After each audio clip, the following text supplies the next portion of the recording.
1절입니다. 유다의 시드기야 왕 10째 곧 느부갓네살 18째 해에 여호와의 말씀이 예레미야에게 임하니라. 그때 바벨론 군대는 결사를 되었사오 선지자에게는 유다 왕 중에 있는 시내 뜰에 갇혔으니 이는 그가 예언을 여호와의 말씀에 보라 내가 이 성 바벨론 왕의 손에 넘기리니 그가 차지할 것이며 유다 왕 시드기야는 갈대아인의 손에서 벗어나지 못하고 반드시 바벨론 왕의 손에 넘겨진 바 되리니 입을 대하여 말하고 눈이 서로 볼 것이며 그가 시드기야를 바벨론으로 끌어가리니 시드기야는 내가 돌아볼 때까지 거기에 있으리라. 여호와께서 이와 같이 말씀하시니라. 너희가 갈대아인과 싸울지라도 승리하지 못하리라 하셨다 하였더니 유다 왕 시드기야가 이르되 내가 어찌하여 이같이 예언하였느냐 하고 그를 가두었음이었더라. 예레미야가 이르되 여호와의 말씀이 내게 임하였느니라 이르시기를 보라 내 숙부 살롬의 아들 하나멜이 내게 와서 말하기를 너는 아나돗에 있는 내 밭을 사라 이 기업을 물을 권리가 내게 있느니라 하리라 하시더니 여호와의 말씀과 같이 나의 숙부의 아들 하나멜이 있을 내 뜰 안에서 사람이 너는 베냐민 땅 아나돗에 있는 나의 밭을 사라. 그 여전의 상속권이 내게 있고 물을 권리가 내게 있으니 너를 역사하시라. 내가 이것이 여호와의 말씀인 줄 알았으므로 내 숙부의 아들 하나멜의 아나돗에 있는 밭을 사는데 은 17세겔을 달아주되 증서로서 봉인하고 신을 세우고 은을 저울에 달아주고 법과 규례대로 봉인하고 봉인하지 아니한 매매 증서를 내가 가지고 나의 스풀의 아들 하나님과 매매 증서의 김치님과 누구선 앞에서 그 매매 증서를 나사의 선자 자리아의 아들 바룩에게 줬으며 그들의 앞에서 바룩에게 명령하여 이르되 여호와 이스라엘 하나님께서 이와 같이 말씀하시기를 너는 이 주석고 봉인하고 봉인하지 않은 매매 증서를 가지고 함께합니다. 만군의 여호와 이스라엘 하나님께서 이와 같이 말씀하시니라. 사람이 이 땅에서 집과 밭과 포도원을 사게 되리라 하셨다 하니라. 아멘. 배우 유해진 씨가 신영카드 CF에서 이런 말을 해요. 아무것도 안 하고 싶다. 이미 아무것도 안 하고 있지만 더 격렬하게 아무것도 안 하고 싶다. 이 말은 M4 세대의 심정을 잘 드러내고 있는 말입니다. M4 세대 많이 들어보셨죠? M4 세대는 또 3포 세대라고 하는데 이 3포 세대는 연애, 결혼, 출산을 포기한 세대를 이야기합니다. 또 9포 세대란 말도 있어요. 사회적 경제적인 상황으로 인해서 연애, 결혼, 출산, 내 집 마련, 인간관계, 꿈, 희망, 건강, 외모를 포기한 세대를 가리키는 말입니다. 또 사토리 세대도 있습니다. 여기는 학벌, 직업, 외모 모두 중간만 하고 살자라고 하는 주의 이 세대를 이야기해요. 그리고 희망 없이 살아가는 젊은 층을 가리키는 말 중에 가장 극단적인 말, 그것은 중국의 탕핑이라고 합니다. 중국의 탕핑. 이 탕핑이 무슨 말이냐? 이 말은 들어누울 탕, 그리고 평평할 평, 그래서 편하게 들어눕는다라고 하는 말이에요. 그러니까 최소한의 생계비만 벌면서 대부분의 시간을 누워서 보내는 것을 이야기하는 것입니다. 그러니까 취업난에 시달리는 이 청년들에게 유행하는 말이기도 해요. 요즘에 이 다음 세대와 이 청년 세대들과 대화하다 보면요, 나에게는 꿈이 없습니다 라고 하는 이야기를 많이 듣게 됩니다. 근데 하나님은 다음 세대와 이 청년 세대들을 향해서 말씀하시기를 너희들은 사람을 살리는 하나님 나라의 예배자다 라고 말씀하십니다. 하나님은 청년 세대가 보내진 삶의 모든 현장에서 하나님의 나라와 꿈과 비전을 이루시기를 원하세요. 한서방교회를 담임하시는 유영모 목사님이 이런 말씀을 하십니다. 하나님은 꿈꾸기 시작하면 간섭하시고 기도하면 일으켜주신다. 우리의 하나님은요, 우리의 다음 세대와 이 청년 세대를 결코 포기하지 않으시는 하나님이세요. 불확실한 미래 앞에서도 흔들림 없이 꿈꾸고 기도하면 하나님이 우리 다음 세대와 청년 여러분들을 붙드시고 세우시면서 하나님의 뜻을 이루어 가실 것을 믿습니다. 네. 오늘은 좀 청년들을 향한 메시지를 준비해서 전하고자 해요. 우리 청년들이 분명히 기억할 것은 여러분 안에 하나님의 꿈이 있다는 거예요. 여러분 안에 하나님의 꿈이 있다. 이것을 꼭 살아가시면서 기억할 수 있기를 바랍니다. 미래라고 하는 것은요, 비전이자 여러분이 나아가야 할 그 삶의 방향이에요. 미래가 보이면은 난간을 뚫고 나갈 수 있습니다. 역으로 난간을 뚫고 나가는 사람에게는 미래가 훤히 보입니다. 그러나 미래가 없으면은 답답해요. 사귀던 남녀도 미래가 잘 안 보이면은 헤어지기 마련입니다. 지금 세상을 볼 때 점점 미래가 잘 안 보입니다. 청년의 미래가 잘 안 보이고 우리나라 경제의 미래가 잘 안 보이고 이처럼 내일이 없는 삶, 그 다음이 없는 삶처럼 불행한 것은 없어요. 오늘 말씀에 나오는 하나멜이라고 하는 사람이 그래요. 바벨론의 공격으로 인해서 유다 이스라엘은요 많은 것을 잃어버렸습니다. 오늘 본문 예레미야 32장 1절을 보게 되면요 시드기야 왕 열째라고 이야기. 시드기야 왕 열째. 시드기야 왕 열째에 어떤 일이 있었느냐? 2절 한번 볼까요? 2절에 시드기야 왕 열째 때 어떤 일들이 일어났는지 우리 2절 한번 봅니다. 시작. 그때에 바벨론 군대는 예루살렘을 에워싸고 선지자 예레미야는 유다의 왕의 궁중에 있는 시대들에 갇혔으니 시드기야 왕 열째 되는 그때 바벨론 군대는 예루살렘을 에워쌌고 선지자 예레미야는 유다 왕의 궁중에 있는 시위대들에 갇혔습니다. 예레미야가 갇히게 된 이유는 다른 게 아니에요.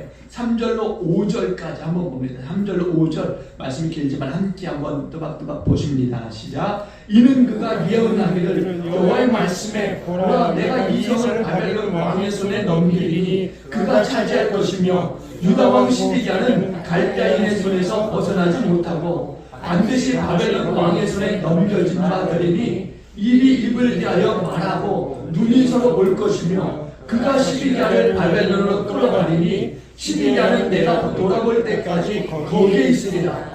여호와께서 이와 같이 말씀하시니라. 내가 갈대인과 싸울지라도 승리하지 못하리라 하셨다 했더니 유다 왕 시드기야가 이르되 내가 어찌하여 이같이 예언하느냐 하고 그를 가두어 숨기었더라. 아멘. 그러니까 예루살렘이 바벨론 왕의 손에 넘겨지고 유다 왕 시드기야는 포로로 잡힐 것이라고 하는 예언을 예레미야가 한 거예요. 그러니까 나라가 멸망당할 것이다. 그렇게 이야기한 겁니다. 나라가 몹시 힘들게 돌아갔어요. 전쟁으로 인해서 양식은 다 떨어졌고 설상가상으로 기근이 덮쳤어요. 우리가 요셉 시대를 보면은요, 요셉 시대의 애굽 사람들처럼 지금 유다 이스라엘도요 양식을 얻기 위해서 자기의 땅을 파는 그런 상황을 맞이하게 된 겁니다. 그리고 예레미야 이제 그런 상황 속에 여호와의 말씀이 예레미야에게 임하였어요. 7절 봅니다. 7절. 우리 7절 다 같이 봅니다. 시작. 보라 내 숙부 살롬의 아들 하나멜이 내게 와서 말하기를 너는 아나돗에 있는 내 밭을 사라. 이 기업이 물을 권리가 내게 있느니라 하리라 하시더니 아멘. 숙부 살롬의 아들 하나멜이요 예레미야에게 와서 이제 7절에 있는 말씀을 하는데 그 말씀을 여호와 하나님께서 미리 예레미야에게 말씀하고 있는 거예요. 이런 말을 하나멜이 내게 와서 할 것이다 이렇게 말씀하고 있는 거예요. 근데 그 말씀이 떨어지기가 무섭게 하나멜이 궁중시위대 뜰 안에 갇혀있는 예레미야에게 찾아와서 8절에 이렇게 이야기합니다. 8절 다 같이 봅니다. 시작. 여호와의 말씀과 같이 나의 숙부의 아들 하나멜이 시위대 뜰 안 나에게 와서 이르되 청하노니 너는 베냐민 땅 아나돗에 있는 나의 밭을 사라. 기업의 상속권이 내게 있고 부를 권리가 내게 있으니 너를 위하여 사라 하는지라. 내가 이것이 여호와의 말씀인 줄 알았으므로 아멘. 이미 하나멜이 와서 이렇게 얘기할 것을 여호와 하나님께서 예레미야에게 말씀하신 거예요. 그러니까 하나멜이 와서 얘기할 때 그 이야기를 들으면서 알아채게 되는 거죠. 아, 하나님의 말씀이 이런 거였구나. 아나돗은요 예루살렘에서 5km밖에 있었어요. 이것은 이미 바벨론의 수중에 넘어가서 점령된 상태입니다. 그러니까 예루살렘의 함락도 이제 초읽기에 들어가 있는 상황이에요. 그러니까 모두가 피신해버린 이 아나돈 땅을요 가지고 있는들 아무 소용이 없는 거예요. 근데 하나멜은 예레미야에게 와서 그 땅을 사라는 거죠. 그 땅에 기업물을 상속권이 4개 있으니까 그 기업을 물어라, 사라, 이렇게 이야기하고 있는 겁니다. 기업을 모른다고 하는 이야기는 뭐냐? 형제나 친족 중에요 빚으로 땅을 이제 간직할 수 없게 됐을 때 가까운 형제라든가 친족이요 그 땅을 사서 가문의 재산을 잃지 않게 하는 법이었어요. 그러니까 교묘히 그 법을 역이용하고 있는 거예요. 하나멜은 아주 간사했습니다. 율법을 교묘하게 이용하고 있는 거예요. 점령당한 땅을 기업 물어서 이득을 지금 챙기려고 하고 있는 겁니다. 이 하나멜의 제안은요 너무나 터무니없는 거예요. 예레미야는 지금 갇혀있는 상태 아닙니까? 그런 예레미야에게 와서 아나돈 땅이 무슨 소용이 있길래 사라고 하는지, 누구보다도 나라의 이 운명을 가장 잘 아는 사람이 예레미야였어요. 이미 이 땅이 멸망할 것을 하나님으로부터 들었습니다. 그리고 예레미야가 왕에게 가서 무슨 말을 했습니까? 차라리 바벨론 왕에게 항복하라 권했던 사람이 예레미야였어요. 전쟁통에요 땅값이 완전히 폭락했고요 누구도 땅을 살려고 하지 않았어요. 있는 땅마저 매매하고 도망가려고 돈을 챙기려고 하는 그런 상황이었습니다. 나라가 뻔히 망할 것 아는데 그 땅을 사라고 하니까 어이가 없는 거예요. 그런데도 불구하고 예레미야는 어떻게 했는지 아십니까? 주저하지 않았어요. 왜냐하면 여호와의 말씀이 있었기 때문입니다. 그래서 은 17세겔을 가지고 그 땅을 샀어요. 물론 은 17세겔이 그 당시에 적정한 가격인지를 알 수 없습니다. 32장 10절로 13절까지 보니까 그 매매 과정이 잘 드러나고 있는데요. 한번 우리 10절로 13절 볼까요? 10절로 13절 다 같이 봅니다. 시작. 증서를 써서 봉인하고 증인을 세우고 은을 조울에 달아주고 법과 규례대로 봉인하고 봉인하지 아니한 매매 증서를 내가 가지고 나의 숙부의 아들 하나멜과 매매 증서의 1층 증인함과 시위대들에 앉아있는 유다 모든 사람 앞에서 그 매매 증서를 마세의 손자 네리야의 아들 바룩에게 붙이며 그들의 앞에서 바룩에게 명령하여 이르되 아멘.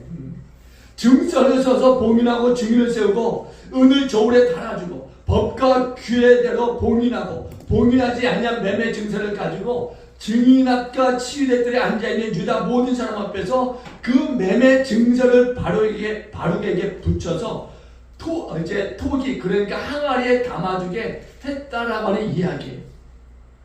여러분 정상적인 사람이라면요 적의 수중에 넘어간 땅을 사지 않을 게 분명합니다. 이런 행위는요 비현실적이면서 바보짓이에요. 누가 적에게 빼앗긴 땅을 살 수 있겠습니까? 사라고 권하는 것도 그렇지만 그 땅을 권한다고 사는 사람도 바보인 거예요. 예레미야가 그 사실을 몰랐습니까? 아니에요. 그러나 이 모든 일 속에 하나님의 섭리가 있다는 것을 알았기 때문에 주저하지 않고 샀어요. 그 땅을 샀습니다. 15절 볼까요? 15절 다 같이 봅니다. 15절 봅니다. 시작. 만군의 여호와 이스라엘의 하나님 여호와께서 이와 같이 말씀하시니라. 사람이 이 땅에서 집과 밭과 포도원을 다시 사게 되리라 하셨다 아니라. 아멘. 집과 밭과 포도원은요 유다 이스라엘 전체를 가리키는 말이에요. 그리고 본문을 읽지 않았지만 42절 한 절 더 봅니다. 42절 본문 42절 한번 다 같이 볼까요? 42절 우리 스크린 한번 보시면서 봅니다. 42절 다 같이 봅니다. 시작. 여호와께서 이와 같이 말씀하시니라. 내가 일생에게 이 큰 재앙을 내리는 것 같이 허락한 모든 복을 그들에게 내리리라. 아멘. 다시 돌려주시겠다는 이야기예요. 43절 후반절인데요. 43절 한번 다 같이 43절 봅니다. 시작. 너희가 말하기를 황폐하여 사람이나 짐승이 없으며 갈대인의 손에 넘김과 되었다는 이 땅에서 사람들이 밭을 사되 44절 봅니다. 44절 봅니다. 시작. 베냐민 땅과 예루살렘 사방과 유다 성읍들과 산지의 성읍들과 저주의 성읍들과 네겝의 성읍들에 있는 밭은 은으로 사고 증서를 기록하여 봉인하고 증인을 세우리니 이는 내가 그들의 포로를 돌아오게 함이니라. 여호와의 말씀이니라. 아멘. 여호와 하나님께서 지금은 바벨론의 땅이 되는 것 같지만 다시 돌려주시겠다는 이야기예요. 그러니까 예레미야가 아나돗의 땅을 산 것은 하나님의 계획 속에 있었던 겁니다. 유다 이스라엘이 다 끝난 것처럼 보이지만 그들이 연단을 받은 이후에는 하나님께서 다시 그들을 회복시켜 주시겠다라고 하는 말씀인 거예요. 그리고 하나님은 70년 뒤인 유다 이스라엘의 이 장래를 다시금 돌이키는 것을 볼 수 있어요.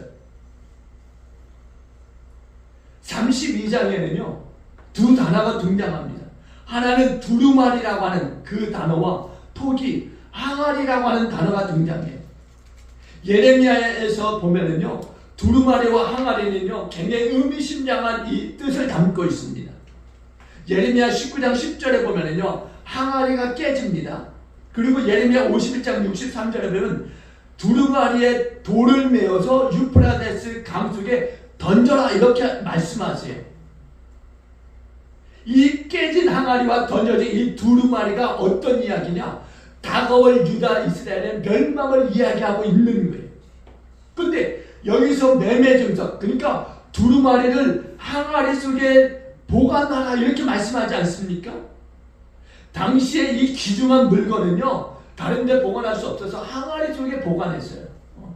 지금처럼 금고가 있고 하는 그런 시대가 아니었기 때문에 중요한 문서들은 항아리 속에 담아서 보관했습니다. 지금 이 매매 증서를 항아리 속에 담아서 지금 보관하라고 하는 이야기예요. 우리가 역사 사본 이 사회 사본도 있는데요. 이것도 역시 항아리에서 발견이 됐어요. 근데 예레미야가 이런 일련의 행위를 하는 것은요 장차 이스라엘이 회복할 것이라고 하는 의미를 담고 있는 겁니다. 회복될 것이 없다라고 한다면 굳이 항아리 속에 담아서 오랫동안 보관할 이유가 없는 거예요. 항아리 속에 담았다고 하는 것은 회복의 의미를 담고 있는 거예요. 하나님은요 이스라엘을 생명사기의 싸움에서 지금 보호하고 계신 겁니다. 근데 하나님은요 내일을 몰랐어요. 지금 사실 계시로 받지 못했다 할지라도 지금 예레미야가 말하고 있지 않습니까? 이 유다 이스라엘을 향해서 지금 예언을 하고 있는 거예요. 하나님의 말씀을 받아서 얘기하고 있는 거예요. 근데 하나님은 믿지 않았어요. 그러니까 그런 그에게 바벨론 땅이 되어버린 이 땅은 아무 소용이 없었던 거예요. 그래서 땅을 팔아버린 겁니다. 근데 이 행위는요 땅을 판 게 아니에요. 미래를 팔아버린 겁니다. 하나님은요 인간적으로 뭔가 대비하는 듯해요. 점령당한 땅을 팔았으니 얼마나 좋겠어요. 근데 그의 행동은요 예레미야보다도 훨씬 더 지혜로운 것처럼 보였지만 그게 아니었다라는 거예요. 불행하게도 하나님에게는 미래가 없었어요. 미래에 하나님이 그의 백성들을 축복하실 때 땅을 쉽게 판 그 하나님에게는 아무것도 건질 수가 없었습니다. 여러분 알래스카에 얽힌 이야기를 아세요? 한국 면적의 17배 크기의 그 알래스카 지금은 미국의 49번째 주예요. 근데 원래는 이 알래스카는요 러시아의 땅이었습니다. 크림 전쟁에 패배한 러시아가요 재정난으로 허덕일 때요 이 알래스카 땅을 팔기로 했어요. 그 당시에 대통령이 미국의 앤드루 존슨 대통령이었고 국무장관이 윌리엄 스워드였습니다. 근데 이 두 사람이 비밀리에 일을 추진했어요. 1헥타르당 5센트, 720만 달러. 지금 달러로 환전하면은요 98억 정도밖에 안 되는 땅이에요. 100억도 안 되는 땅이에요. 그 당시에는 50억도 안 되는 땅이었어요. 그 알라스카. 그걸 사들이는 거예요. 근데 이 소식이 알려지자 미국 내에서는 불만이 터져 나왔습니다. 우리에게 필요도 없는 그 큰 얼음 박스를 사서 뭐하냐? 국무장관 바보 아니냐? 엄청나게 손가락질하고 욕했어요. 근데 얼마 지나지 않아서 희비가 엇갈렸습니다. 미국은 춤을 췄고요. 러시아는 배아파했어요. 왜냐하면 알라스카는요. 지금도 금광으로, 석유로, 석탄으로, 천연가스와 철 등 취하자원이 무궁무진하기 때문에 그래요. 미국에서는 석유의 이 반은요. 지금 알라스카에서 나옵니다. 알라스카는요. 그야말로 꿀단지였어요.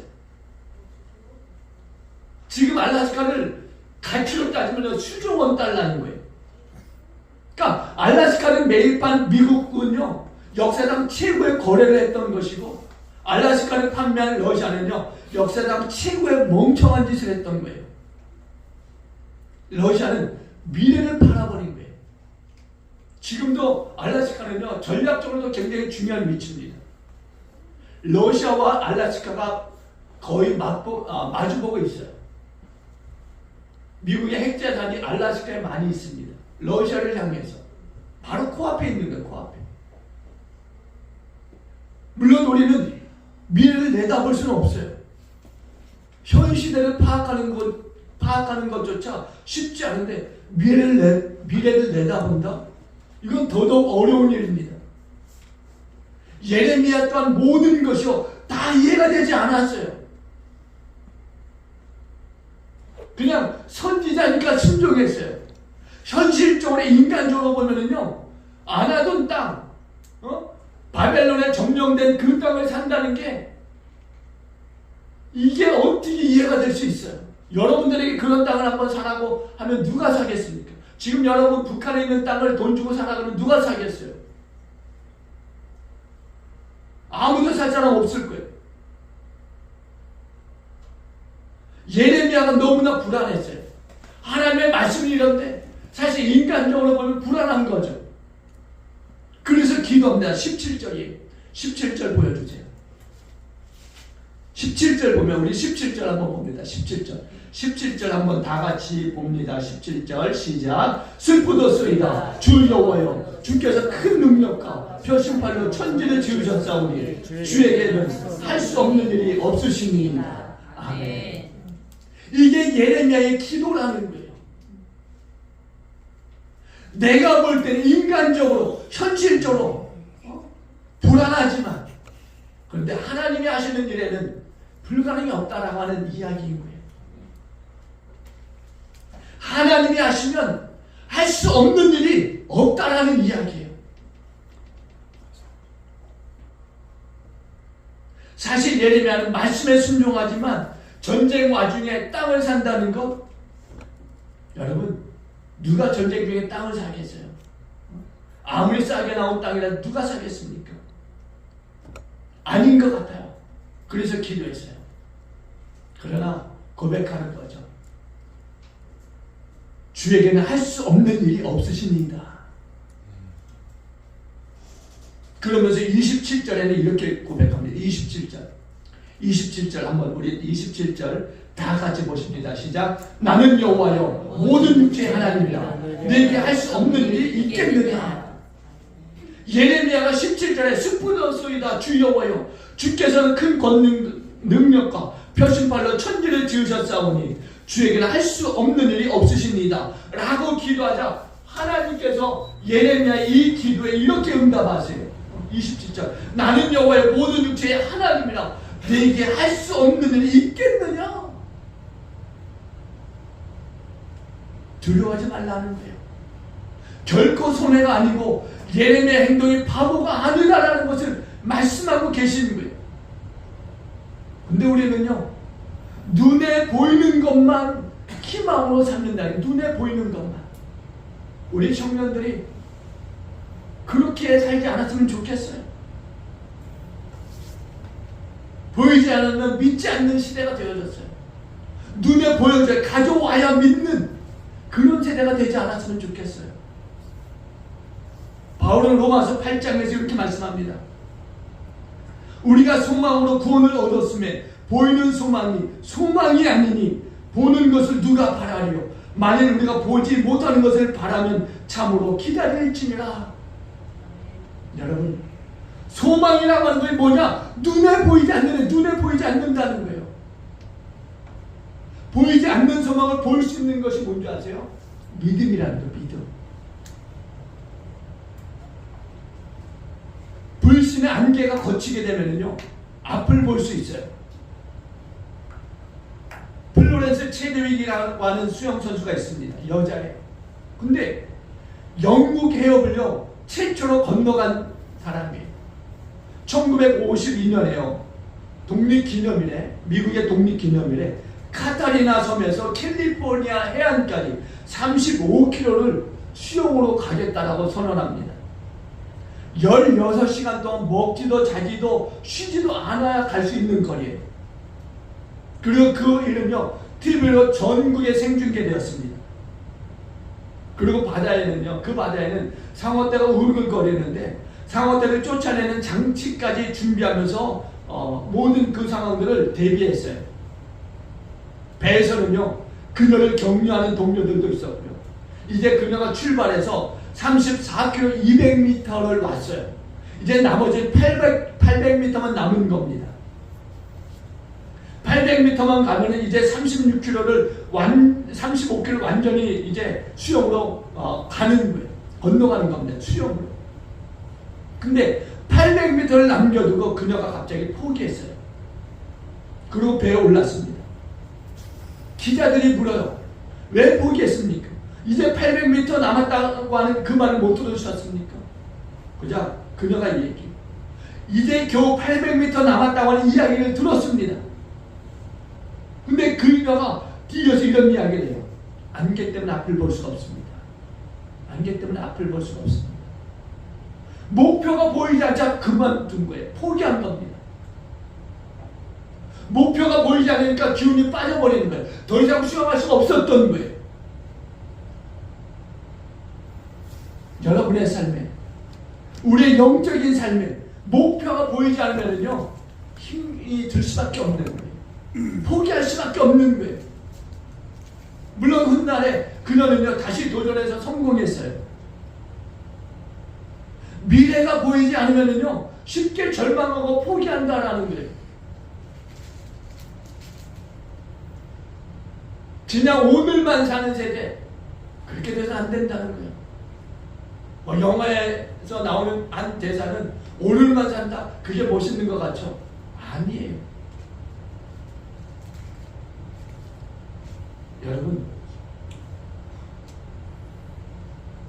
여러분에게 묻고 싶은 질문이 있어요. 미래가 있느냐는 거예요. 미래가. 우리 청년들, 미래가 있습니까? 우리는 어떤 상황에도 또 내일 미래 소망을 갖고 싶어 합니다. 그럼에도 불구하고 미래는요, 아무도 모른다는 거예요. 근데 이 미래라는 것이 기분에 따라 주어지는 것도 아니고, 뭐 말에 따라 주어지는 것도 아니고, 환경에 따라 주어지는 것도 아니에요. 미래라고 하는 것, 장래라고 하는 것은요, 하나님의 몫입니다. 하나님의 것이에요. 그러니까 미래라고 하는 것, 장래라고 하는 것은 하나님을 붙잡는 자가 차지할 수 있다라는 것이에요. 소망이 하나님 안에 거하게 되면요, 우리 안에 소망이 생기는 겁니다. 그래서 사도 바울이 이런 얘기예요. 환난 중에서도 연단은 소망을 낳는다. 그러니까 우리가 하나님을 잃어버리면 소망을 잃어버리고 꿈을 잃어버리고 비전을 잃어버리는 거예요. 시편의 기자가 이렇게 고백합니다. 내 영혼아, 내가 어찌하여 낙심하며 어찌하여 내 속에서 불안해하는가. 너는 하나님께 소망을 두라. 그가 나타나 도우심으로 말미암아 내가 여전히 찬송하리로다. 하나님께 소망을 두는 자가 하나님의 도움을 받고, 하나님의 도움은 뭐냐? 꿈과 비전으로 이어진다는 거예요. 꿈과 비전. 지금 밖의 현실, 경제적으로 보면은 밖의 현실은요, 소망이 있지 않아요. 어두워요. 실망할 수밖에 없습니다.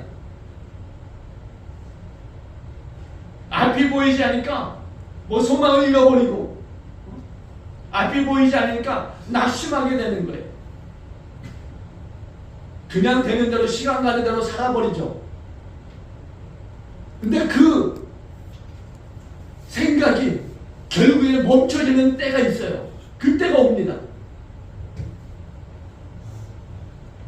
근데 그때는 돌아와서 후회도 소용이 없는 때가 되는 거예요. 지금 돌이키지 않으면 안 된다고요. 지금 돌이키지 않으면. 근데 하나님을 찾는 자와 하나님을 찾지 않는 자의 차이가 바로 여기서 드러나는 거예요. 하나님을 찾는 자는요, 어두운 현실을 뚫고서 미래 속으로 전진해 가는 거예요. 전진해 가는 겁니다. 왜? 하나님이 주신 꿈과 비전이 있으니까. 여러분, 오늘 본문에 한 사람은 내일을 보았고요, 한 사람은 내일을 보지 못했어요. 하나멜은요, 내일이 없어 땅을 팔았고요, 예레미야는 내일을 바라보면서 주님의 말씀에 순종했어요. 저는 여러분들이 예레미야와 같은 그런 사람이 되길 원합니다. 기도하세요. 내 눈을 열어주시라고. 하나님의 꿈과 비전을 볼 수 있게 해달라. 내 꿈과 비전이 있는 사람, 그런 사람도 우리 청년들이, 그리고 우리 성도들이, 우리 기쁨의 교회가 그렇게 살아갈 수 있기를 주님의 이름으로 축원을 드리겠습니다. 기도합니다. 좋으신 하나님, 감사합니다. 하나님이 주신 말씀이기에 또 함께 나누었습니다. 하나님, 우리 청년들이, 우리 성도들이, 우리 교회가 하나님 주신 말씀 붙들고 살아갈 수 있도록 성령 하나님의 기름 부어주시고 붙잡아 주시옵소서. 하나님의 승리가 우리 청년들의 삶에 이루어지게 하시고, 우리 성도들의 삶에, 우리 기쁨의 교회 이루어지도록 축복하여 주옵소서. 그렇게 하실 줄로 믿습니다. 그렇게 되기를 간절히 기도합니다. 감사드리며 그렇게 역사하여 주시고 이끌어 주실 예수님께 하신 이름으로 기도를 합니다. 아멘. 참